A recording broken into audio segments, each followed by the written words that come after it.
Hello दोस्तों, नमस्कार दोस्तों। स्वागत है आपका अपने यूट्यूब चैनल बीपीएस एजुकेशन में। मैं वीरेंद्र प्रताप सिंह। तो कैसे हैं आप सब लोग? उम्मीद करता हूँ एकदम शानदार जबरदस्त जिंदाबाद होंगे। तो जैसे कि आपको ज्ञात है, इलाहाबाद हाई कोर्ट का प्रैक्टिस सेट हम लेकर के फिर से आपके सामने उपस्थित हो गए हैं।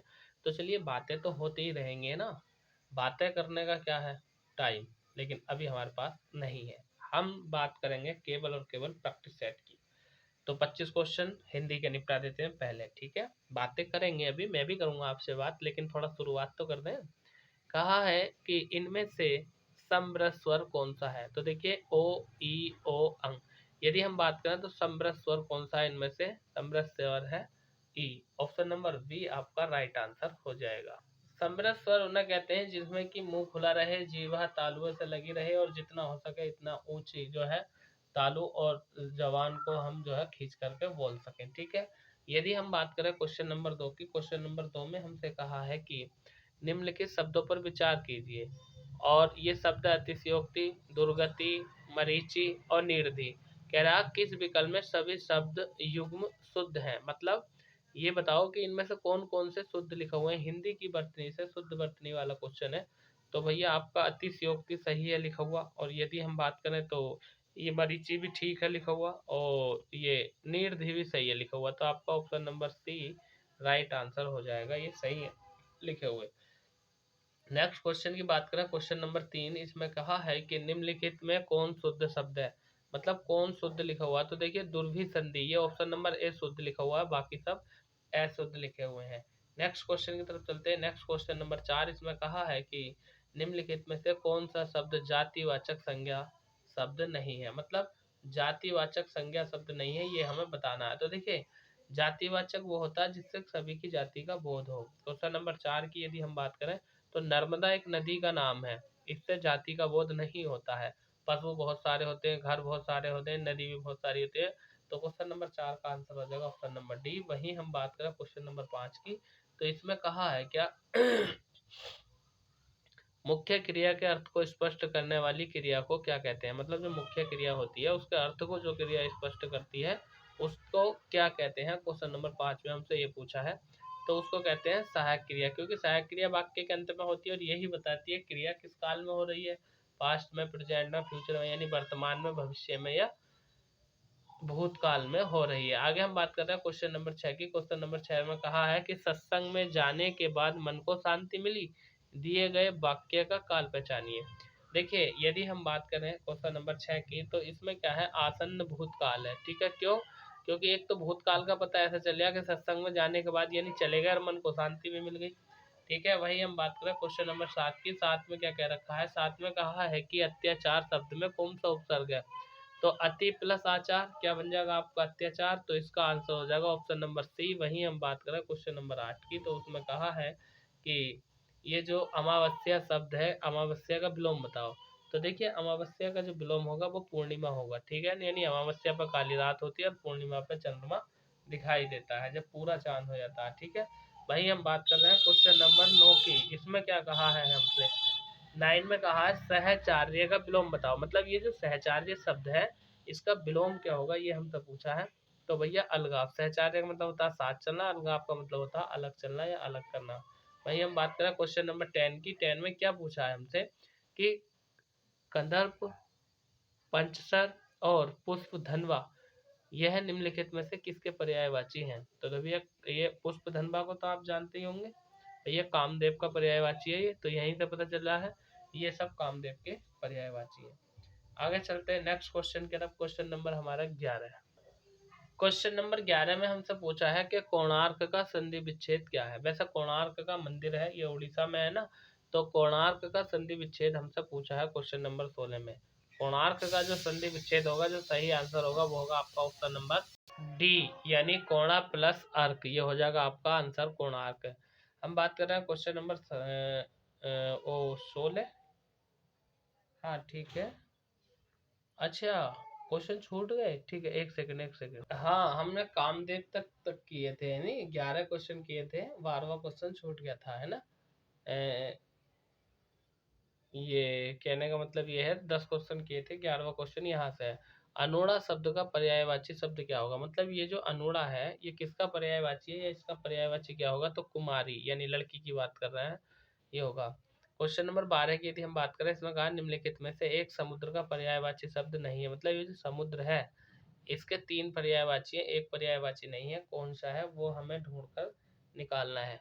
तो जलधि जल को धारण करने वाला, जलनिधि और जलधाम यानी जलाधिपति। ठीक है, जलाधिपति ऑप्शन नंबर डी की यदि हम बात करें तो ये जो है आपका समुद्र का पर्यायवाची नहीं है। किसका होगा बताओ? बादल का होगा, किसका होगा? क्वेश्चन नंबर 13 की हम बात कर रहे हैं। 13 में हमसे कहा है अभिज्ञ और अनभिज्ञ शब्दों का सही अर्थ बताइए। ठीक है, अभिज्ञ की यदि मैं बात करूं तो इसका अर्थ होता है जानकार और अनभिज्ञ का अर्थ होता है ना जानकार। ऑप्शन नंबर सी आपका राइट आंसर हो जाएगा। वही हम बात करें क्वेश्चन नंबर 14 और 15 की, तो 14 में क्या कहा है और 15 में क्या कहा है, दोनों को एक साथ निपटा देते हैं भैया। तो देखो 14 में हमसे पूछा है जहां जाया ना जा सके वाक्य के लिए एक शब्द बताओ। तो भैया जहां जाया ना जा सके उसको क्या कहेंगे? अगम्य। ठीक है, और ये कह रहा है जिसे भुलाया ना गया हो उसको क्या कहेंगे? तो भैया जिसे भुलाया ना गया हो अर्थात अनाहूत कहेंगे उसे। ठीक है ना, और कहता जिसके आने की तिथि ना हो तो वो अतिथि हो जाता। क्वेश्चन नंबर 15 का आंसर हो जाएगा ऑप्शन नंबर सी। अब चलेंगे क्वेश्चन नंबर 16 की तरफ। अब आ जाते हैं क्वेश्चन नंबर 16 पे। देखिए ये देखा कह रखा है इसमें कोणार्क का संधि विच्छेद। कोणा, अरे यार ये तो गलत हो गया, कोणा नहीं होता है, ये होगा, ये गलत है इसका, है ना। कोणार्क का संधि विच्छेद होगा कोण प्लस अर्क। ठीक है ना, कोण प्लस अर्क, ए और ए मिलकर क्या बनेंगे? बड़ा ए, तभी तो आ आएगा। तो option number c right answer हो जाएगा। वही हम बात करें क्वेश्चन नंबर 17 की। 17 में कहा है हमसे कि मतैक्य किस संधि का उदाहरण है? मत प्लस ऐक्य क्या बन गया? मतैक्य। और मतैक्य की यदि हम बात करें तो ऑप्शन नंबर सी यानी वृद्धि संधि का उदाहरण है। और एक चीज ध्यान रखना, देखो मात्रा भी 2 है, ये वृद्धि है। मैं संधि की ट्रिक बना करके आपको डाल दूंगा, ठीक है ना। और हाँ, कुछ बच्चे ये कह रहे थे सर हमें प्रैक्टिस खुद से करनी है, तो हमें प्रैक्टिस सेट बता दो कहाँ पर मिलेगा।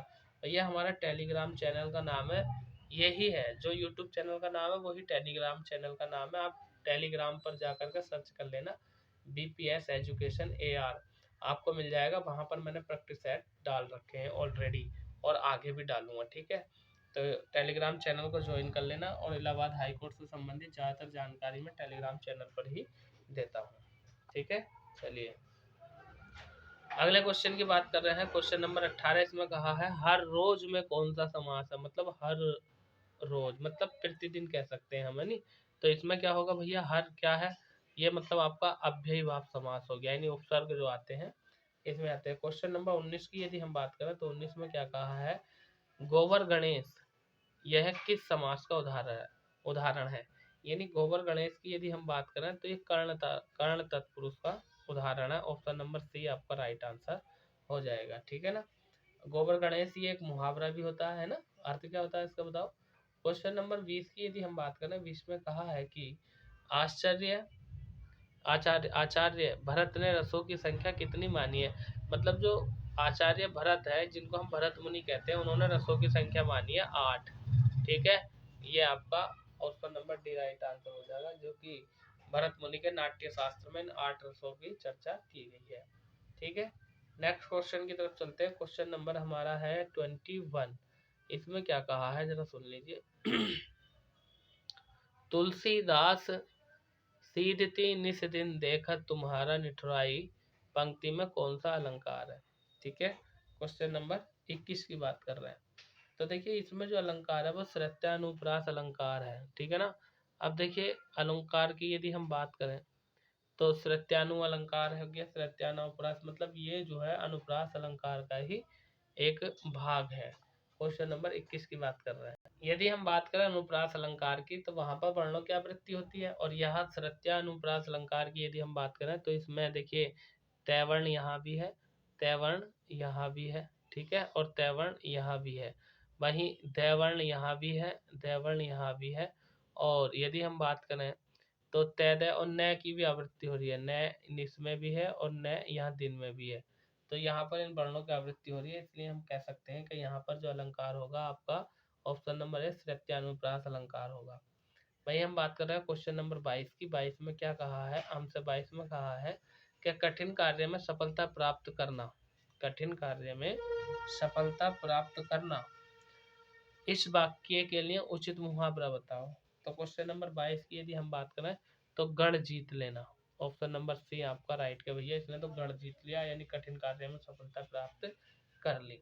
अब देखिए यदि हम बात करें क्वेश्चन नंबर, ये कह रखा है इसमें कि 23 से 25 तक ये गद्यांश दिया है, इसको पढ़ करके हमें प्रश्न के उत्तर चुनने हैं। देखो ए ऐसे ऐसे ये, ठीक है। देखो कैसे, यदि क्या, संकटों से वीर घबराते नहीं, आपदा देख छिप जाते नहीं, लग गए जिस काम में पूरा किया, काम करके व्यर्थ पछताते नहीं, कठिन पथ को देखकर मुस्कुराते सदा, संकटों के बीच वे गाते सदा, है असंभव कुछ नहीं उनके लिए, सरल संभव कर दिखाते वे सदा। अब पहले प्रश्न में यदि हम बात करें क्वेश्चन नंबर 23 में, तो 23 में हमसे क्या पूछा, 23 में हमसे पूछा है कि उपयुक्त यानी पद्यांश के लिए उपयुक्त शीर्षक देखो वीर है, क्यों, क्योंकि वीरता की इसमें बात कर रहा है। और क्वेश्चन नंबर मतलब 23 का आंसर ऑप्शन नंबर बी हो जाएगा। क्वेश्चन नंबर 24 की अगर हम बात करें तो 24 में क्या कह दिया है कि वीर संकटों को देखकर क्या करते हैं, अरे वीर संकटों को देखकर गाते हैं, ठीक है। देखो ये लिखा है संकटों के बीच वे गाते सदा, ये दिखा है ना गाते सदा, तो ये दिया है। वही हम बात कर रहे हैं क्वेश्चन नंबर 24 की, तो 24 का आंसर आपका डी हो गया। 25 की बात करते हैं, 25 में क्या कहा है, 25 में कहा है वीर सभी कार्यों को कैसे करते हैं, ठीक है। तो वीर सभी कार्यों को मुस्कुराते हुए करते हैं, ठीक है। देखो इसमें दिया है मुस्कुराते हुए, आपने नहीं पढ़ा होगा ध्यानपूर्वक, तो मैं पढ़ कर दिखा देता हूँ आपको। ये दिया है कठिन पथ को देखकर मुस्कुराते हैं, ठीक है ना।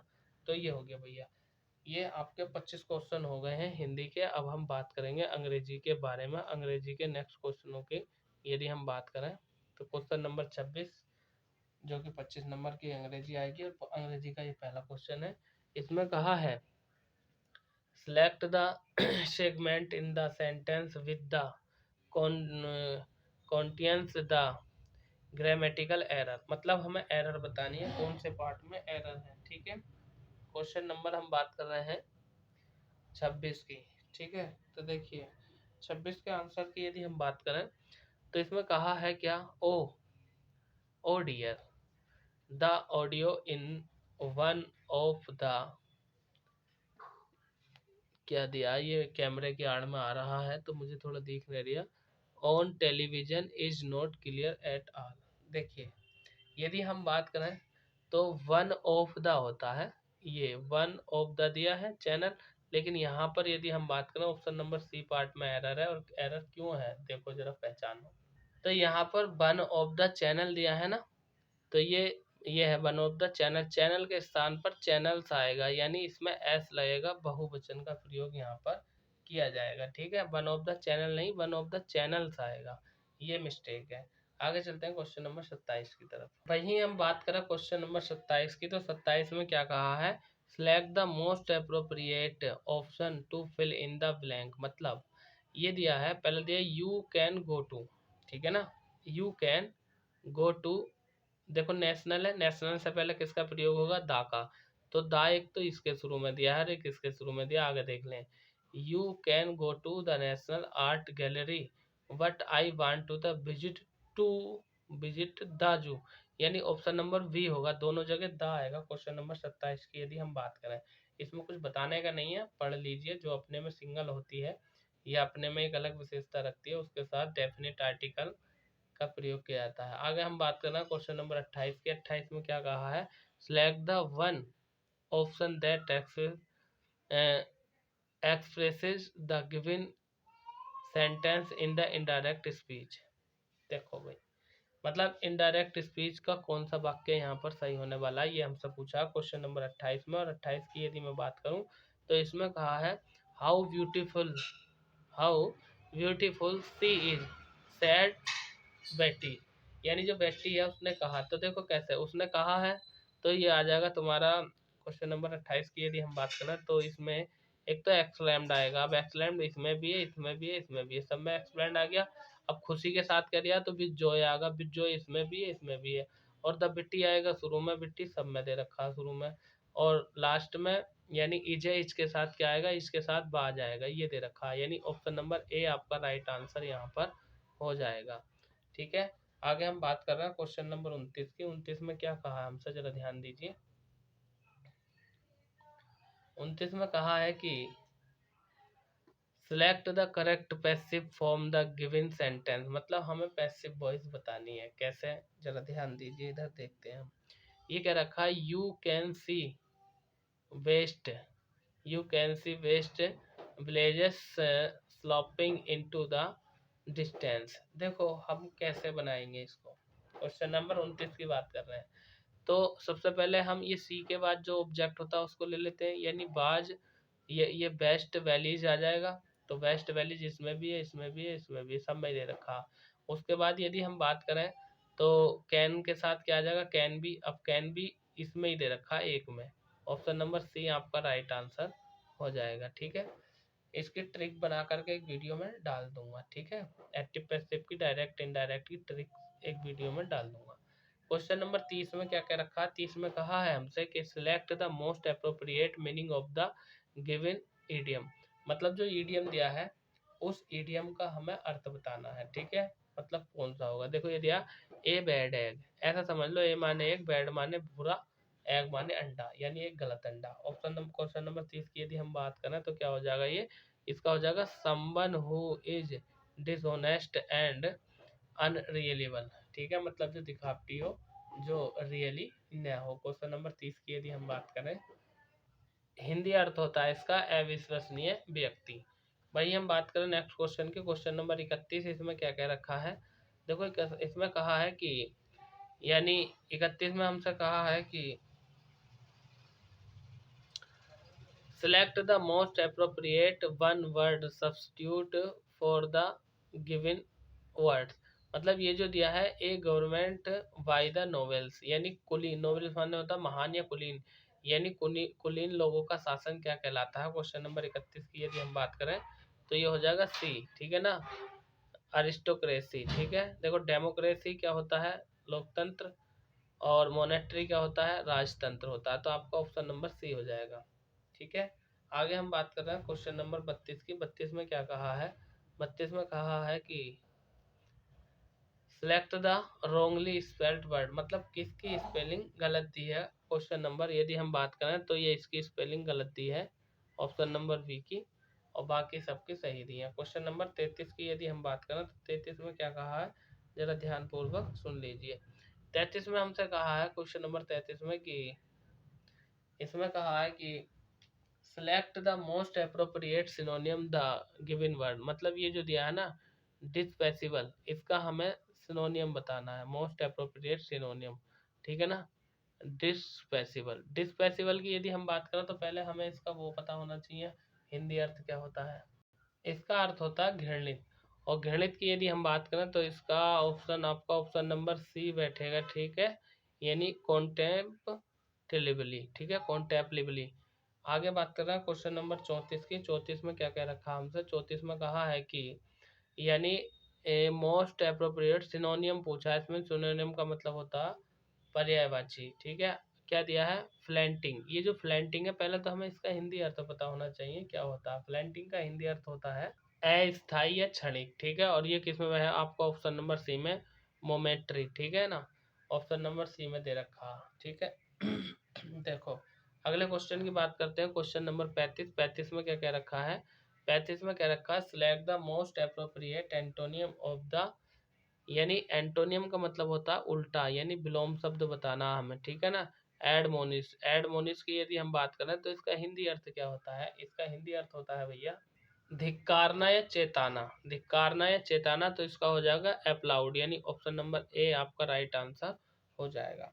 नेक्स्ट क्वेश्चन की हम बात कर रहे हैं, नेक्स्ट क्वेश्चन नंबर 36। इसमें क्या कहा है, 36 में क्या रखा है हमसे कि एंटोनियम, देखिए select the most appropriate antonym. Antonym का मतलब होता है विलोम शब्द ही हमसे पूछा है, और विलोम शब्द किसका बताना, हमें बताना मैस्ट्रो का। ठीक है, MESTRO। अब पहले तो ये पता होना ही, ये मैस्ट्रो जो है इसका हिंदी अर्थ क्या होता है। देखो ये दे रखा है टीचर, टीचर आप जानते हो अध्यापक होता है नहीं है।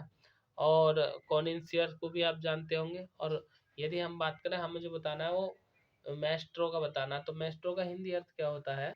विशेषज्ञ या कलाकार। और ये क्या होता है? ये होता है आपका एमेचर, ठीक है। विशेषज्ञ या कलाकार इसका हिंदी अर्थ होता है। तो इसका एंटोनियम यानी उल्टा क्या हो जाएगा? आपका ऑप्शन नंबर डी हो जाएगा।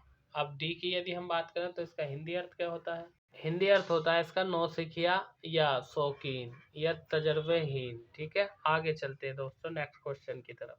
37 में हमसे कहा select the most appropriate verb in verb to fill in the blank, यानी ये जो खाली जगह यहाँ पर कौन सी वर्ब आएगी। देखिए मैं यदि आपसे बात करूं तो यहाँ पर दिया हमें his voice was by the sound of the helicopter, ठीक है ना, हेलीक्रोपेटर।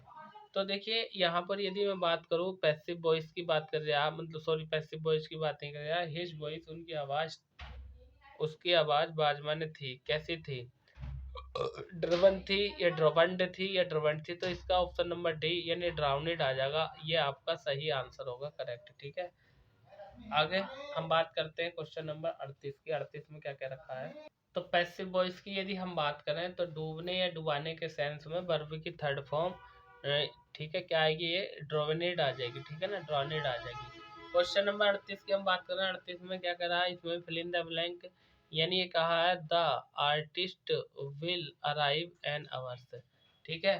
तो 1 घंटे के अंदर या बीच में, तो आपका यहाँ पर विद इन का प्रयोग होगा, यानी 1 घंटे के बीच में आ रहा है। क्वेश्चन नंबर 39 की अगर हम बात करें तो 39 में क्या क्या रखा है? Select the appropriate option fill in the blank, यानी the police will regard it as an accident any evidence to the contrary is found, यानी कहने का मतलब ये है कि जो पुलिस है वो एक्सीडेंट के कोई सबूत नहीं ढूंढ पाई है। क्वेश्चन नंबर 39 की यदि हम बात करें तो इसका राइट आंसर हो जाएगा अभी तक, यानी unless, option number b right. पढ़ के देख लो, बिल्कुल ईजी है, आपके समझ में आ जाएगा। क्वेश्चन नंबर 40 की अगर हम बात करें तो 40 में कह रहे हैं the chair was destroyed by the, यानी टेनेट, क्या है ये? थोड़ा कैमरे के आगे आ रखा है, टेनेट है, ठीक है ना। तो डिस्ट्रॉय माने होता है नष्ट करना, तो वैसे ही क्या आ जाएगा? ब्रोकन, यानी टूटना। ऑप्शन नंबर ए आ जाएगा आपका राइट आंसर। क्वेश्चन नंबर 50 की यदि हम बात करें तो देखो 50 में क्या होगा? 50 में ये क्या रखा है? You have memorised your speech. You, देखो क्या बताना इसमें? Most appropriate the. देखो इस तरह से यदि हम बात करें तो ये क्वेश्चन टैग है, और क्वेश्चन टैग की यदि मैं बात करूं तो इसमें दिया नहीं है, यू है। तो हैव है, हैव का क्या हो जाएगा? हैवंट, क्योंकि ये सिंपल दिया और सिंपल में निगेटिव, और हैव है तो हैवंट इसी में दिया है, ऑप्शन नंबर ए में। ये क्वेश्चन टैग वाला वाक्य है। नेक्स्ट क्वेश्चन की हम बात करें, क्वेश्चन नंबर 42, इसमें क्या क्या रखा है? क्वेश्चन नंबर 42 में हमसे कहा है कि यानी which of the following sentence has been punctuated correctly, यानी किस में करेक्ट पंचुएट का प्रयोग किया गया है। देखो कॉमा इन्वर्टेड कॉमा इसमें है, इसमें इन्वर्टेड कॉमा नहीं है, इसमें नहीं है, इसमें है। अब हम देख लेते हैं। और लास्ट में फुल स्टॉप, यानी कुल मिलाकर ये ऑप्शन आपका राइट आंसर हो जाएगा, ठीक है। आगे हम बात करना है क्वेश्चन नंबर 43 की। 43 में क्या कहा है? इसमें कहा है 43 में हमसे कि the fire A dense smoke, ठीक है। तो इसमें आ जाएगा गैब ऑफ, गैब of, option number A. Question number 44 की यदि हम बात करें तो इसको पढ़ लो, और पढ़ने के बाद आप बता देना, बहुत हल्का क्वेश्चन है। और 45 की यदि हम बात करें, लो 45 भी आपके लिए दे रहा हूँ, आप कहते हैं ना कि सर इतना इजी पेपर और आप हमसे नहीं पूछते, चलो 45 भी आप बता देना, बहुत इजी है। आगे बात कर रहे हैं 46 की। तो 46 का आंसर भी लो, आपके लिए दे रहा हूँ, होमवर्क पढ़ो। यूँ कहते हैं सर ज़्यादा हल्के सेट करा रहा हूँ, लो अब तुम खुद करोगे ना इसका, क्वेश्चन नंबर 46 का आंसर खुद करोगे ना, तो तुम्हें पता लग जाएगा कि हाँ वास्तव में हल्का है या भारी है। मैं करके दे रहा हूँ तो तुम्हें हल्का लग रहा। चलिए आगे चलते हैं नेक्स्ट क्वेश्चन की तरफ, क्वेश्चन नंबर 47। और 47 तो मुझे लगता है सबसे ही ईजी है। इसमें क्या रखा है? Until I was still a little weak I decide the walk home from the metro, यानी ये बताना कि कौन से वाक्य में has been spelt into the grammatics and identify the grammatic which the contact the grammatical error, मतलब error बतानी है। तो मुझे लगता है इसके पहले पार्ट में एरर होनी चाहिए, लेकिन ऑप्शन कौन सा होगा ये आपको बताना है। नेक्स्ट क्वेश्चन की हम बात कर रहे हैं, क्वेश्चन नंबर 48 की। 48 में क्या कहा है? 48 में कहा है हमसे कि in the given sentence identify the which the contents grammatical error, यानी इसमें भी एरर बतानी है हमें। क्वेश्चन नंबर 48 की यदि हम बात करें तो प्यूपिल हैज बीन वार्निंग, यानी लोगों को वार्निंग दी गई इन audience about the coming economic crisis, ठीक है ना, इकोनॉमिक क्राइसिस। यदि हम बात करें यहाँ पर तो जो एरर है ये आपकी हैज बीन वार्निंग है, ठीक है ना। जो हैज बीन वार्निंग है ना, ये इस पार्ट में एरर है, ये कहाँ दिया है आपका? ऑप्शन नंबर डी में दिया। अब बात करते हैं यहाँ पर होता क्या। तो देखिए ये जो आपका वर्ड दिया है ना प्यूपिल, ये प्यूपिल बहुवचन में आता है, तो इसलिए हैज के स्थान पर हैव होता। ये आपका डी ऑप्शन गलत है, ठीक है। आप सोचते होंगे निशान लगे हुए हैं, ये मेरे लगाए हुए नहीं है, ये वैसे ही मिस्टेक है, ठीक है। आगे बात कर रहे हैं क्वेश्चन नंबर 49 की, ठीक है। इसमें क्या रखा? Select the most appropriate सिनोनियम of the given word, यानी ये जो दिया है ना, यानी पेनियरी, इसका हमें सिनोनियम बताना। तो पहले तो जो हमें दे रखा PNURY पेनरी, इसका हिंदी अर्थ हमें पता होना चाहिए क्या होगा। तो पेनरी का हिंदी अर्थ होता है गरीबी, और वहीं हम बात करें तो पॉवर्टी, ये भी होता है आपका गरीबी। Option number A right answer हो जाएगा, गरीबी। आगे बात कर रहे हैं लास्ट क्वेश्चन, क्वेश्चन नंबर 50 की। 50 में हमसे क्या रखा है, क्या क्या रखा है 50 में कि यानी one who is unable to read और राइट, वह जो पढ़ने और लिखने में सक्षम है, योग्य है, तो वो क्या हो गया? इलिटरेट, यानी साक्षर कहलाएगा। ऑप्शन नंबर ए आपका राइट आंसर हो जाएगा, ठीक है। आगे हम बात करते हैं नेक्स्ट क्वेश्चन की। क्वेश्चन नंबर हमारा है 51। देखिए हिंदी इंग्लिश दोनों लैंग्वेज में दिया है। आपसे हिंदी लैंग्वेज आती है तो हिंदी में बात करें, इंग्लिश लैंग्वेज आती है तो इंग्लिश में बात करें, ठीक है। मात्र 26 मिनट में हमने जो है 50 क्वेश्चन खत्म कर दिए। अब जीके के क्वेश्चन तो मैं बहुत जल्दी समेट दूंगा। देखो क्वेश्चन नंबर 51 में कह रखा है कि भीमबेटका शैलाश्रय पुरापाषाण काल का एक पुरातात्विक स्थल है, यह किस भारतीय राज्य में है? मतलब जो भीमबेटका की गुफा है ये भारत के किस राज्य में है, ये हमसे पूछा है। तो भैया ये मध्य प्रदेश में है, ठीक है। आगे बात कर रहे हैं क्वेश्चन नंबर 52 की। 52 में क्या कहा है? 52 में कहा है कि ये दिया है उस धार्मिक व्यक्ति का नाम बताइए जिन्होंने छत्रपति शिवाजी पर बहुत प्रभाव डाला। तो सर छत्रपति शिवाजी पर जो बहुत प्रभाव डाला था, धार्मिक गुरु की हम बात कर रहे हैं, तो रामदास थे, जो सिखों के गुरु थे, गुरु रामदास, ठीक है। आगे हम बात कर रहे हैं क्वेश्चन नंबर 53 की। 53 में हमसे क्या कहा है? 53 में हमसे कहा है कि बंगाल का अंतिम स्वतंत्र नवाब कौन था? तो बंगाल का अंतिम स्वतंत्र नवाब की यदि हम बात करें तो वो था सरफराज खान ठीक है ना, अंतिम स्वतंत्र नवाब। क्वेश्चन नंबर 54 की अगर हम बात करें तो 54 में क्या कहा है, जरा ध्यान से देखिए इसको भी। 54 में कहा है हमसे कि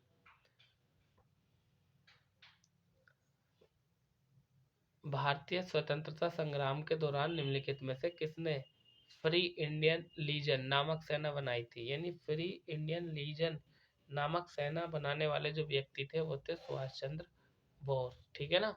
आजाद हिंद फौज, उसका नाम यही तो है, फ्री इंडियन लीजन। 55वें क्वेश्चन में हमसे कहा है कि बंगाल का विभाजन कब हुआ था? बंगाल विभाजन कब हुआ? तो भैया बंगाल विभाजन की यदि हम बात करें तो किसके बताइए, करजन के समय में हुआ था, 1905 में हुआ था। ऑप्शन नंबर आपका डी राइट आंसर हो जाएगा। क्वेश्चन नंबर 56 की यदि हम बात करें तो 56 में क्या कहा है कि भारत में वर्तमान चीता, यानी भारत में वर्तमान चीता जनसंख्या कितनी है? 2967 है। इसका निर्धारण 2021 में एक प्रक्रिया के तहत किया गया है जिसे हम क्या कहते हैं? तो भैया इसे हम कहते हैं ऑप्शन नंबर ए, यानी जनगणना। अरे भैया जनगणना की गई थी तभी तो बताया गया था, बिना जनगणना कैसे बता दो किसकी संख्या कितनी है। क्वेश्चन नंबर 57 की यदि हम बात करें तो 57 में कहा है कि 2021 की भारत की जनगणना होगी, भारतीय जनगणना मतलब 2021 की भारत की जनगणना कौन से नंबर की थी, ये हमसे पूछा क्वेश्चन नंबर 57 में। तो ये 16वीं जनगणना होगी, ठीक है। लेकिन अभी तक हुई नहीं है ये कंप्लीट। ठीक है, ऑप्शन नंबर बी आपका राइट आंसर होगा क्वेश्चन नंबर 57 का। 58 की हम बात करें तो 58 में क्या कहा, इसे भी देख लो। 58 में हमसे कहा है कि निम्नलिखित में से कौन सा भारत के पश्चिमी तट का हिस्सा नहीं है। तो भारत के पश्चिमी तट का हिस्सा कौन नहीं है, आपका तूतीकोरन है, क्योंकि तूतीकोरन जो है वो पूर्वी तट में आता है तमिलनाडु में। ठीक है ना, ये बंदरगाह दे रखे हैं, नैनवा सेवा गोवा में, मारवा गोवा में और कोची केरल में है, लेकिन तूतीकोरन जो है वो तमिलनाडु में है। नेक्स्ट क्वेश्चन की बात कर रहे हैं, क्वेश्चन नंबर है आपका 59। 59 में क्या कहा है जरा ध्यान दीजिए। इसमें हमसे कहा है कि निम्नलिखित ऊर्जा क्षेत्रों में क्या पर्यावरण प्रदूषण या जैव विविधता को हानि नहीं पहुंचाता है, ये हमसे पूछा है। तो भैया पर्यावरण या जैव विविधता को हानि नहीं पहुंचाने के लिए हम बात करें तो वह सौर ऊर्जा यानी सोलर एनर्जी। बाकी चीजें पर्यावरण को हानि पहुंचाती है क्योंकि ये सूर्य ऊर्जा सूर्य से प्राप्त हो रही है। आगे हम बात कर रहे हैं क्वेश्चन नंबर 60 की। क्वेश्चन नंबर 60 में क्या कहा हमसे कि पर्यावरण संरक्षण अधिनियम यानी ईपीई कब लागू हुआ। तो पर्यावरण संरक्षण अधिनियम जो लागू हुआ था वो 1986 में हुआ था। ऑप्शन नंबर बी आपका राइट आंसर है। वही हम बात करें क्वेश्चन नंबर 61 की। 61 में क्या कहा है, 61 में आपसे पूछा है क्या कि भारत के संविधान में सरकार की संसदीय प्रणाली कहाँ से ग्रहण की गई है, यानी भारतीय संविधान में जो संसद की सरकार की संसदीय प्रणाली है वो किस देश से ली गई है, ये हमसे पूछा है। तो ब्रिटेन से ली गई है, ब्रिटेन के संविधान से ली गई है। क्वेश्चन नंबर 62 की यदि हम बात करें तो इसमें क्या कहा है, 62 में कहा है कि यानी ये लो, 62 में कहा है कि भारत में कौन सी संस्था भारतीय संविधान की व्याख्या करने का अंतिम अधिकार रखती है। अरे भैया भारत का सर्वोच्च न्यायालय होगा यानी सुप्रीम कोर्ट, जो कि दिल्ली में है। ठीक है, क्वेश्चन नंबर 63 की बात करते हैं। 63 में हमसे पूछा है कि निम्नलिखित में से कौन से वर्ष में भारत के संविधान में मौलिक कर्तव्यों को शामिल किया गया, यानी भारत के संविधान में मौलिक कर्तव्यों को कब शामिल किया गया, ये हमसे पूछा है क्वेश्चन नंबर 63 में। तो भैया 42वां संविधान संशोधन आपको याद होगा 1976 है। चलिए आगे बात कर रहे हैं क्वेश्चन नंबर नेक्स्ट 64 की। 64 में हमसे पूछा है कि जब किसी कमरे में एक कोने में सेंट की बोतल खुली रख दी जाती है तो उसकी गंध पूरे कमरे के सभी हिस्सों में महसूस होती है, यह की घटना के कारण होता है। क्वेश्चन नंबर 64 की हम बात कर रहे हैं। तो भैया ये होगा आपका विसरण, विसरण की घटना के कारण ये काम होता है कि गंध पूरे कमरे में एक कोने में फैल जाती है। भाई हम बात करें क्वेश्चन नंबर 65 की। 65 में हमसे कह रखा है कि रासायनिक रूप से शुष्क बर्फ क्या है। अरे भैया ठोस कार्बन डाइऑक्साइड को ही तो हम शुष्क बर्फ बोलते हैं, CO2। आगे हम बात कर रहे हैं क्वेश्चन नंबर 66 की। 66 में हमसे क्या पूछा है कि मानव आंख किस वस्तु का प्रतिबिंब बनाती है अपने। तो मानव आंख किसी वस्तु का जो प्रतिबिंब बनाती है वो बनाती है रेटिना पर। ऑप्शन नंबर डी आपका राइट आंसर हो जाएगा। वही हम बात करें क्वेश्चन नंबर 67 की। 67 में क्या कह रखा है, 67 में हमसे कहा है इस तरह से कि निम्नलिखित में से किस बैंक ने तत्कालिक ओवरड्राफ्ट सुविधा इंस्टा फ्लेक्सी कैश लॉन्च किया, जो कि तत्कालिक ओडी ऑनलाइन सुविधा उपलब्ध कराता है। तो भैया ये तो खूब चर्चा में रहा। क्वेश्चन नंबर 67 की यदि हम बात करें तो ICICI bank, option number c आपका राइट आंसर, ICICI बैंक यानी बी आपका राइट आंसर हो जाएगा। वही हम बात करें क्वेश्चन नंबर 68 की। तो 68 में क्या कह रखा है जरा इसको भी सुन लीजिए। 68 में कह रखा है कि कौन सा देश लगातार दूसरी बार भारत में प्रत्यक्ष विदेशी यानी FDI का सर्वोच्च स्रोत रहा है। तो यदि हम बात करें क्वेश्चन नंबर 68 की तो वो आपका सिंगापुर है। ठीक है, क्वेश्चन दोबारा पढ़ो आपकी समझ में आ जाएगा यदि नहीं आया तो। और यदि हम बात करें क्वेश्चन नंबर 69 की। तो 69 में हमसे क्या कहा है, 69 में पूछा है हमसे कि निम्नलिखित में से कौन सा एक इंटरनेट प्रोटोकॉल नहीं है। तो देखिए इंटरनेट प्रोटोकॉल HTTP नहीं है बल्कि hyper transfer protocol, text transfer protocol, FTP, IP address. ठीक है ना, ये सब है। ऑप्शन नंबर सी आपका आंसर नहीं है। क्वेश्चन नंबर 70 की अगर हम बात करें तो 70 में क्या क्या है जरा ध्यानपूर्वक सुन लीजिए इसको भी। 70 में कहा है कि कंप्यूटर की कौन सी मेमोरी परिवर्तित नहीं की जा सकती, रोम या रैम। तो कंप्यूटर की कौन सी मेमोरी परिवर्तित नहीं की जा सकती? तो भैया आपका एक तो रोम हो गया, एक रैम हो गया, और ये आपका सेकेंडरी मेमोरी यानी द्वितीयक मेमोरी। तो देखिए एक तो आपका रोम नहीं परिवर्तित की जा सकती, ठीक है, रोम, और दूसरी यदि हम बात करें तो द्वितीयक मेमोरी यानी वी और सी। और बी और सी किस में दिया है? आपका डी ऑप्शन में। डी ऑप्शन आपका राइट आंसर हो जाएगा। नेक्स्ट क्वेश्चन की हम बात करते हैं। क्वेश्चन नंबर 71 में हमसे कहा चमड़े के कार्यों के लिए उत्तर प्रदेश का कौन सा जिला प्रसिद्ध है? तो भैया ये आपका आगरा हो जाएगा। यहाँ पर चमड़े का कार्य बहुत होता है, और आगरा के साथ साथ कानपुर में भी बहुत होता है। क्वेश्चन नंबर 72 की यदि हम बात करें तो 72 में कहा है निम्नलिखित में से कौन सा शहर गोमती नदी के तट पर स्थित नहीं है? देखिए लखनऊ गोमती नदी के किनारे बसा हुआ है, लखीमपुर गोमती नदी के किनारे, और अयोध्या ये तो भैया सरयू नदी के किनारे है। यही आपका आंसर हो जाएगा, नहीं वाला पूछा था। 73 की अगर हम बात करें तो 73 में कहा है मई 2024 में दुनिया का पहला 6G डिवाइस किस देश ने लॉन्च किया? तो 6G डिवाइस लॉन्च करने वाला दुनिया का पहला देश था आपका ऑप्शन नंबर सी, जापान। ठीक है, इंटरनेट से संबंधित है क्या ये? चलिए क्वेश्चन नंबर 74 की हम बात करें तो 74 में कह रखा है कि मई 2024 में सिंगापुर के चौथे प्रधानमंत्री के रूप में किसने शपथ ली थी? मतलब सिंगापुर के जो चौथे प्रधानमंत्री बने थे, उन्होंने शपथ ली थी, उन प्रधानमंत्री का नाम बताना हमें, ठीक है। तो वो आपके लॉरेंस वोंग हो जाएगा, ऑप्शन नंबर ए आपका राइट आंसर हो जाएगा। जीके जीएस का लास्ट क्वेश्चन 75वां क्वेश्चन, इसमें क्या कहा है जरा ध्यान पूर्वक इसको देख लीजिए। इसमें कहा है कि 25 जून से 27 जून 2024 के बीच भारत में 64वीं अंतर्राष्ट्रीय चीनी संगठन परिषद की बैठक कहाँ आयोजित की गई थी? ठीक है, तो ये आयोजित की गई थी आपका न्यू दिल्ली में, नई दिल्ली। ठीक है दोस्तों, फटाफट हमने जो है 75 क्वेश्चन खत्म कर दिए, और देखो मात्र 36 मिनट में 75 क्वेश्चन खत्म कर दिए हैं। अब मैथ के क्वेश्चन हम हल करेंगे, ठीक है। और मैथ को हल करने से पहले मैं आपसे एक ही बात कहूँगा कि यदि आप हमारे चैनल पर पहली बार जुड़े हैं और आपका इलाहाबाद हाई कोर्ट में पेपर है, तो आप हमारे चैनल को सब्सक्राइब कर दीजिए, क्योंकि जब तक पेपर होगा हर तरह की जानकारी, हर तरह की बात मैं आप तक पहुंचाऊंगा।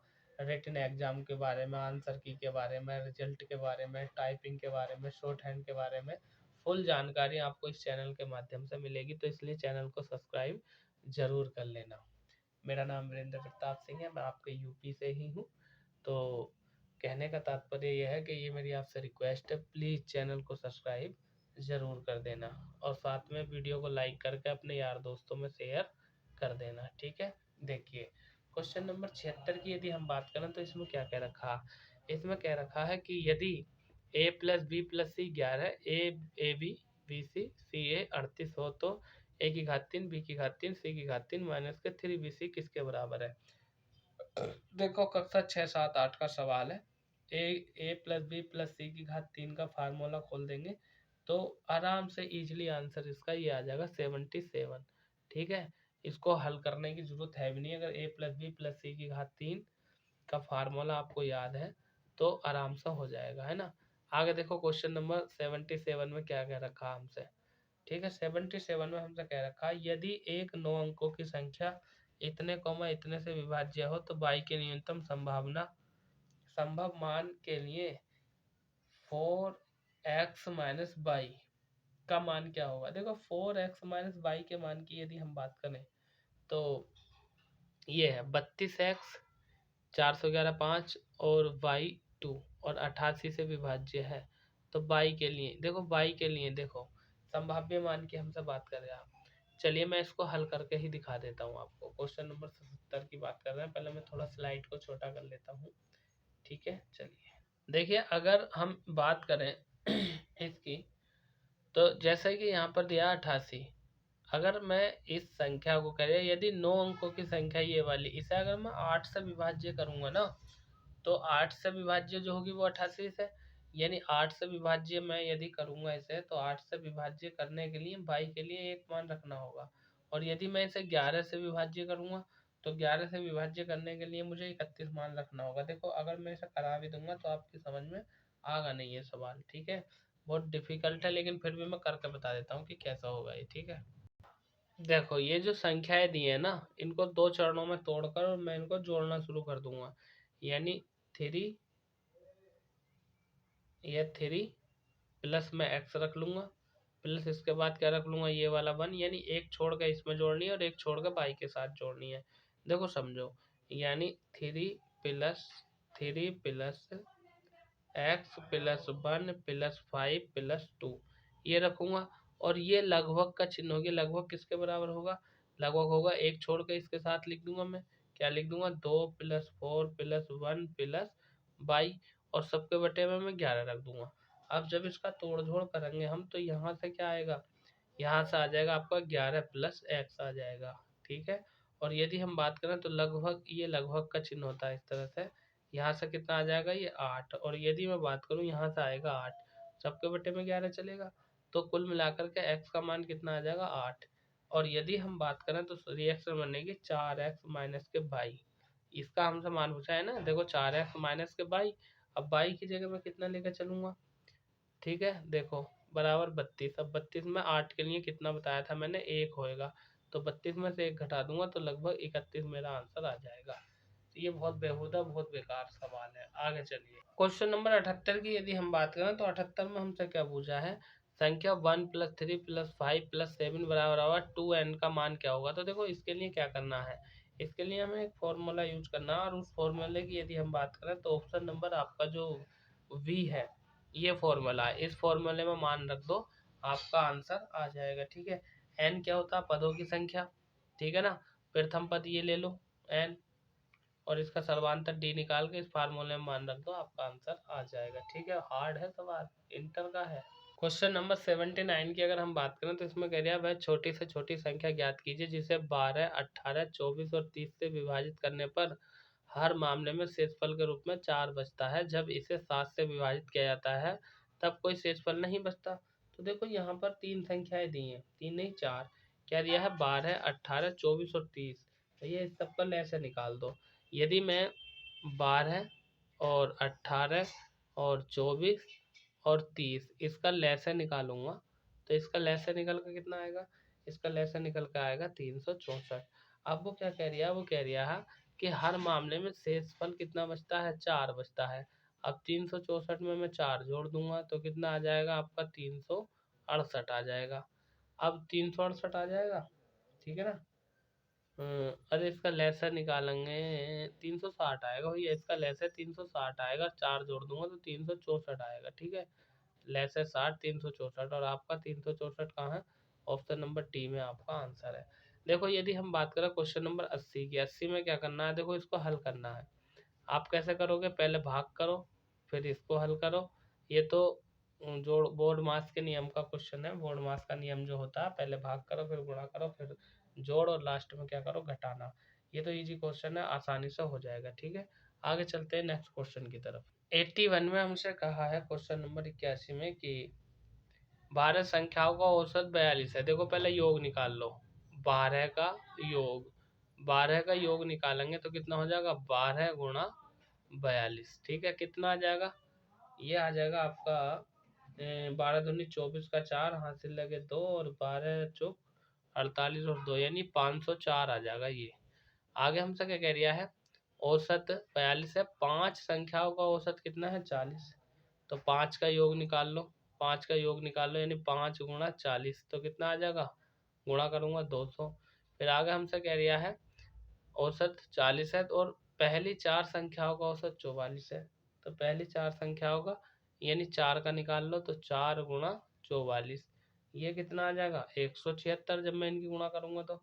अब हमसे क्या कह रहा है, पांचवी, ये कह रहा है तो पांचवी संख्या से 6 कम और सातवीं संख्या से 5 कम, पांचवी और सातवीं संख्या का औसत बचाओ।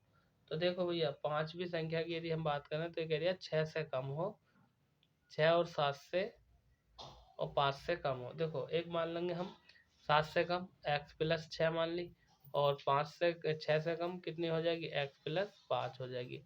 इन सब का मान निकाल दो, रख दो। देखो 4 संख्याओं का कितना आ गया, 4 संख्याओं का आ गया 176।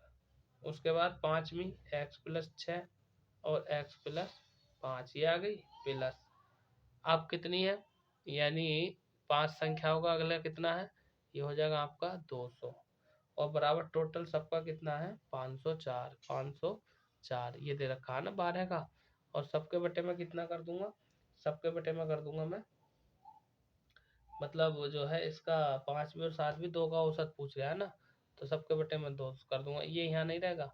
अब देखो कैसे करेंगे, इन सबको अगर हम जोड़ेंगे तो सबको जोड़ने के बाद ये 176 200 और इसमें से जोड़ना घटाने के बाद तो 504 में से जब मैं घटाऊंगा तो 504 176 में 200 जोड़ दो और ये 6 जोड़ दो प्लस 5 जोड़ दो और 504 में से जब मैं इस सबको जोड़ के घटाऊंगा तो मेरा क्या बचेगा, मेरा बचेगा ये, फिलहाल इस 2 को भूल जाओ, मेरा बचेगा यानी 1 और 1 ये तो हो गया 2x और 1x इधर छिप गया, यहाँ छिपा हुआ चल गया, देखो यहाँ पे यहाँ लिख दिया मैंने, तो ये हो जाएगा 3x बराबर 117। अब यदि हम बात करें 3x बराबर 117 हो गया, 3 से 117 को काटूंगा तो x का मान कितना आ जाएगा 39। अब हमसे क्या पूछा है, वो हमसे पूछा है पांचवी और सातवीं संख्या, तो पांचवी संख्या एक तो हमने ये मानी, x की जगह रख दूंगा 39, कितना आ जाएगा यहाँ पर 45 आ जाएगा। फिर यहाँ पर रख दूंगा x की जगह 39 कितना आ जाएगा 44, यानी 45 प्लस 44 और बटे में कितना आ जाएगा 2, यानी 2 ही संख्या तो है 5वीं और 7वीं। इन सबको जोड़ूंगा, जोड़ने के बाद कितना आ जाएगा बताइए, यानी ये आ जाएगा तुम्हारा 5 और 4 9 4 4 8, मतलब ये आ जाएगा तुम्हारा 89/2 और जब 89 को 2 से भाग दूंगा तो आंसर आ जाएगा मेरा 44.5। देख लो कहाँ है 44.5, ऑप्शन नंबर सी में आपका आंसर आ जाएगा। आगे चलते हैं, क्वेश्चन नंबर 82 की हम बात कर रहे हैं। इसमें कहा है कि एक वॉलेट में 10 और 50 मूल्य वर्ग के नोट हैं, नोटों की कुल संख्या 12 है, 10 और 50 के नोटों की संख्या का अनुपात 1:2 के अनुपात में है, तो वॉलेट में कुल कितने रुपए हैं। देखो भैया, और यदि हम बात करें कुल संख्या कितनी है नोटों की 12, तो देखो ये हो जाएगा तुम्हारा 12 गुणा, ठीक है। अब यदि हम बात करें तो इनमें से हम नोट निकालेंगे, पहले 10 के निकाल लो, तो यदि यहाँ कितना 1:2 है तो ऊपर हम क्या रखेंगे 1 रखेंगे और अनुपात का योग कितना होता है 3, ये रख देंगे, ठीक है। गुणा ये कितना आ गया, ये 10 के नोट आ गए, ठीक। इसके बाद हमसे क्या पूछा, प्लस का चिन्ह लगा दो। अगले नोट किस चीज़ के हैं, 50 के नोट है, तो 50 के नोट को भी ऐसे कर लो 12 गुणा, ठीक है ना 12। अब इसके निकाल लो, 2 ऊपर रख देंगे और बटे में कितना आ जाएगा 3, यानी इनका अनुपातिक योग आ जाएगा। और नोट कितने के हैं 50 के, देखो करो 3×3 3 चौक 12, 3×3 3 चौक 12, कितना हो गया ये, देखो ये हो गया तुम्हारा 10 चौक 40, यानी यहाँ पे आ गया 40 प्लस 50 दूनी 100 और कुल मिलाकर के कितना हो गया ये, सॉरी 50 दूनी 100 और 100 चौक 400, ये 400 हो जाएगा। तो 40 और 400 कितना हो गया 440 हो गया, ये आंसर है, मतलब उसके जिम्मे में 440 रुपये है। ऑप्शन नंबर डी आपका राइट आंसर हो जाएगा। नेक्स्ट क्वेश्चन की बात करते हैं, क्वेश्चन नंबर 83 में क्या कह रखा है, जरा ध्यानपूर्वक इसको देख लीजिए समझ लीजिए। 83 में क्या कहा हमसे, सुन लीजिए इसके बारे में। देखो 83 में क्या रखा है कि ए और बी के वजन का योग 80 किलोग्राम है, यानी दोनों का वजन कितना है 80। ए के वजन का 50%, बी के वजन का 5/6 गुना है, दोनों का वजन ज्ञात कीजिए, ठीक है। तो देखो भैया कैसे ज्ञात करेंगे हम, कह रिया ए और बी दोनों का वजन कितना है 50, यानी ए प्लस बी बराबर कितना हो गया 80 किलोग्राम हो गया, ये दे रखा हमसे। अब वो कह रिया है कि ए के वजन का 50%, 50% का मतलब आधा हो गया, यानी A/2 लिख लूंगा, बराबर बी का कितना बता दिया 5/6, ये दे दिया है। तो इसको यदि हम हल करेंगे तो देखो कैसा होगा, ये रख लो A/, तो बी रख लो और वैसे ही इसका मान रखेंगे, और जब मैं 2 से इसे काटूंगा तो कितनी बार कटेगा 2 3 6, तो ये कितना आ जाएगा 5/3। तो ए का मान ये रख लो, बी का मान ये रख लो 3, और यदि हम बात करें तो ये कह दिया है कि दोनों का वजन जो है 80 किलोग्राम है। तो अब 80 कैसे करेंगे, हमें एक का यानी दोनों के वजन का अंतर कर दो। दोनों के वजन के अंतर की यदि हम बात करें तो कैसे करेंगे, इनका दोनों का योग रखो a प्लस बी। देखो a प्लस बी और a प्लस बी दोनों का वजन कितना बता दिया था 80, तो ये हो गया 80। a की जगह कितना रख दूंगा 5, b की जगह कितना रख दूंगा 3, तो कितना आ जाएगा 8 बराबर 80। 8 ढाई 80 ये आ गया। तो मतलब यहाँ पर यदि हम बात करें, हमसे पूछा था b का मान, b का वजन कितना होगा। 8 1 8, 8 ढाई 80। हाँ सही है, सही है, सही है। अब देखो हम करेंगे इसको a माइनस v बराबर a माइनस बी की यदि हम वैल्यू करें तो कितनी आ जाएगी 2 यूनिट आ जाएगी। और यदि हम बात करें तो हमसे पूछा है क्या दोनों के वजन का अंतर a माइनस बी, तो दोनों के वजन के अंतर की यदि मैं बात करूं तो आपका 20 किलोग्राम आंसर आ जाएगा। Option number A right answer है। ठीक है, दोबारा करके देख लो, समझ में नहीं आया तो आ जाएगा। ठीक है, आगे बात करें नेक्स्ट क्वेश्चन की, क्वेश्चन नंबर 85। इधर देखो क्वेश्चन नंबर 85 में क्या कहा है, 85 नहीं 84 पहले। 84 में कहा है कि यदि किसी वृत्त की त्रिज्या, अरे बहुत हल्का है तो त्रिज्या वाले बहुत सवाल कराए, आप अपने आप कर लेना। क्वेश्चन नंबर 86 की यदि हम बात करें तो ये कह रहा है किसी वस्तु को 20% लाभ पर तथा 18% हानि पर बेचने पर विक्रय मूल्य का अंतर 570 हो, यदि इसे 12% हानि पर बेचा जाए तो वस्तु का विक्रय मूल्य क्या होगा। ठीक है, तो देखिए वस्तु का विक्रय मूल्य की यदि हम बात करें तो पहले तो क्रय मूल्य, यदि कहने का मतलब ये है, ये मैं फ्रैक्शन बना देता हूँ, सवाल बहुत हल्का है, यानी 570 तो यहाँ आ जाएगा और बटे में 20% क्या बता दिया वो लाभ, और यदि हम बात करें तो 18% हानि बता दिया, लो ये आ गया, और गुणा में कितना आ जाएगा 100। अब जब इस सबको काट पीट करूंगा तो काट पीट करने के बाद मेरा आ जाएगा 1500। अब वो हमसे कह रहा है कि 12% हानि पर बेचा जाए तो विक्रय मूल्य बताओ। तो विक्रय मूल्य निकाल लो, विक्रय मूल्य कैसे निकालेंगे, विक्रय मूल्य निकलेगा आपका 1500 और 12% हानि, तो 100 में से 12 घटा दूंगा, कितना बचेगा 88 और बटे 100। लो इसे हल कर लो, जब से काट पीट के हल करोगे तो आपका 1320 आंसर आ जाएगा। कहाँ दे रखा 1320, ऑप्शन नंबर ये। क्वेश्चन नंबर आगे हम बात करें 87 की, तो 87 भी सेम इसी तरह से होगा। क्वेश्चन नंबर 87 भी इसी तरह से होगा, यानी साधारण ब्याज का है। इसमें तो 87 में ये लगा दो, यानी P गुणा R गुणा T और बटे 100 लगा दो, आंसर आ जाएगा।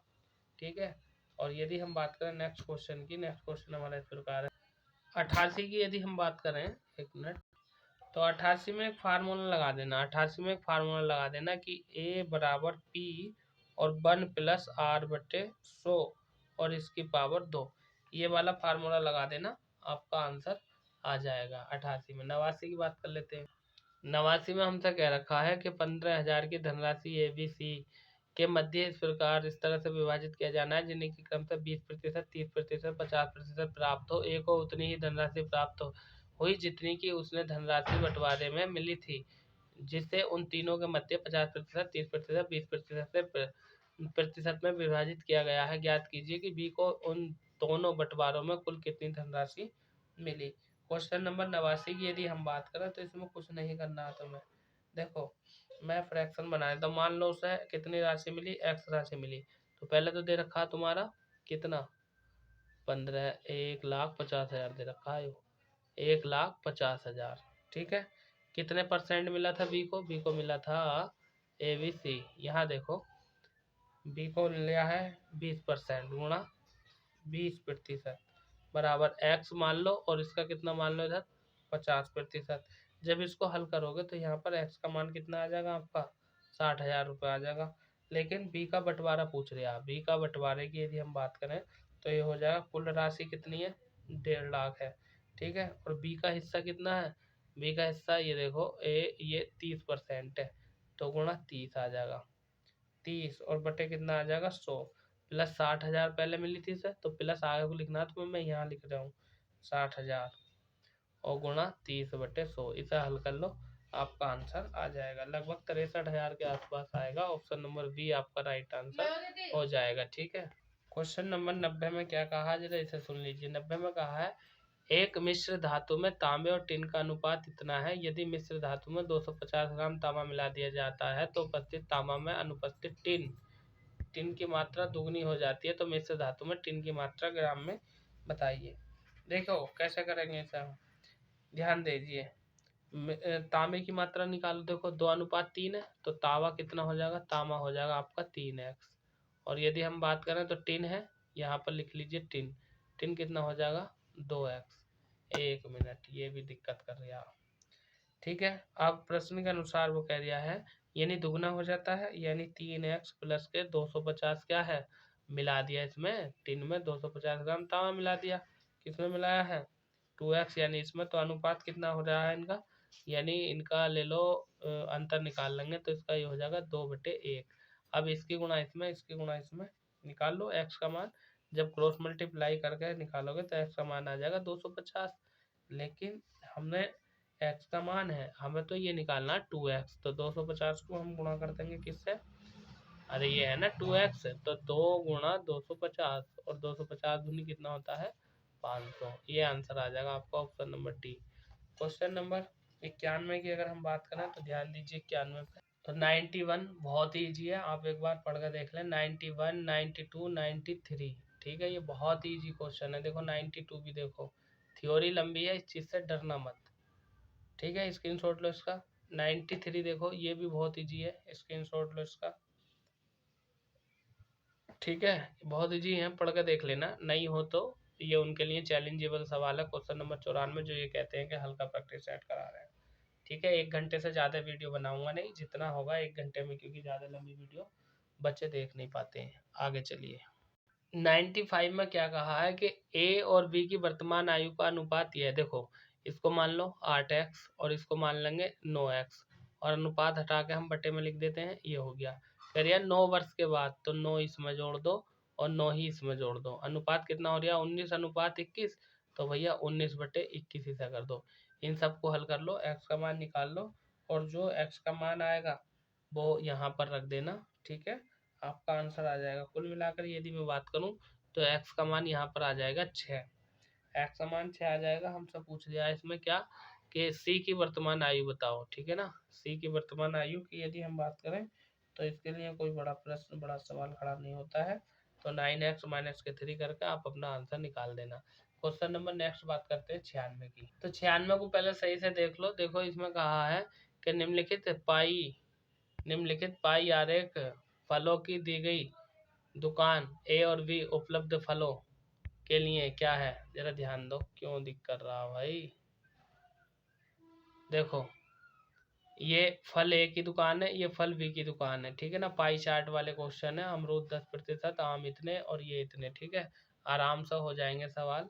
देखो मैं बताता हूँ कैसे होंगे। ठीक है, 96 में हमसे कहा है कि अगर अमरूद की कीमत 12%, आम की कीमत, सेब की कीमत, नारंगी, सब की कीमत जोड़ के फलों का कुल कीमत निकाल देना। ठीक है, यदि हम बात करें क्वेश्चन नंबर 97 की, तो 97 में उसका मान दे दिया हमें क्या, यानी साइन स्क्वायर 35 और साइन स्क्वायर 55। तो यानी sine square theta plus cos square theta, इसकी यदि हम बात करें तो वो वाला सूत्र लग जाएगा। और ये 35 और 55 अगर जोड़ेंगे तो हम 90 हो जाएगा, और 90 में से हम 35 हटा देंगे तो आंसर, मतलब कुल मिलाकर के इसका आंसर 1 आ जाएगा। Option number A. भाई हम बात करें क्वेश्चन नंबर 98 की, तो 98 इतना भारी नहीं है, बहुत हल्का है। देखो सवाल देख के हो जाएगा। आप कोशिश करना अल्फा बीटा के मान निकालने हैं। ठीक है, 98 का आंसर आ जाएगा ऑप्शन नंबर ए। आपका 4 आंसर आएगा। 2 अल्फा माइनस 3 बीटा, और अल्फा बीटा के मान यहाँ से निकाल करके आप इसको कर लेंगे इजीली। भाई हम बात करें क्वेश्चन नंबर 99 की, तो इसमें क्या करना है, 77 सेंटीमीटर व्यास वाले वृत्ताकार तार को मोड़कर आयत बनाया जाता है, जिसकी लंबाई चौड़ाई क्रम से 142% आयत का क्षेत्रफल है। मान पाई का 22/7 रखना। देखो इसमें क्या करना है, पहले वृत्त की परिधि निकाल दो। परिधि निकालने के बाद वृत्त की परिधि बराबर आयत का परिमाप बराबर रख देना, आपका आंसर आ जाएगा। यदि आंसर की हम बात करें तो इसका लगभग 50 के आसपास आएगा, यानी ऑप्शन नंबर आपका ए आ जाएगा यहाँ पर। ठीक है, आगे हम बात कर रहे हैं क्वेश्चन नंबर 100 की। दोस्तों यदि आप हमारे चैनल पर पहली बार जुड़ रहे हैं और आपने अभी तक चैनल को सब्सक्राइब नहीं किया है तो प्लीज़ चैनल को सब्सक्राइब कर दीजिए और वीडियो को लाइक करके अपने दोस्तों में शेयर जरूर कर दीजिएगा। ठीक है, मेरा नाम वीरेंद्र प्रताप सिंह है। और यदि हम बात करें क्वेश्चन नंबर 100 की, तो 100 में क्या कहा है जरा ध्यानपूर्वक सुन लीजिए। इसमें कुछ नहीं करना है, इसमें ये करना है, एक गुलदस्ते में 6 लाल गुलाब हैं, 3 सफ़ेद गुलाब हैं और 5 पीले गुलाब हैं। अगर गुलाबों को बेतरतीब